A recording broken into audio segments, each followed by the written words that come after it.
cold out there. You got people on Canada side watching, people on Detroit side. Way back, it's raining like hell out here. I have not came here in years. And the one time I just, I watched them at home on TV.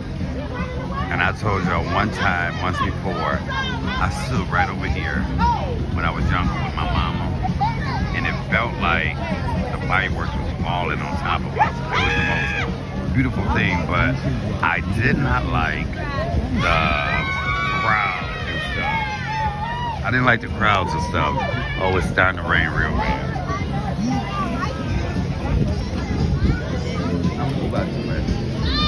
Okay. So,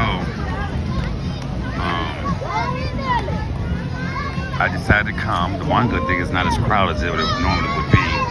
Hopefully it stops raining by this time. Everybody's moving. And it goes way on back. They got all the trucks.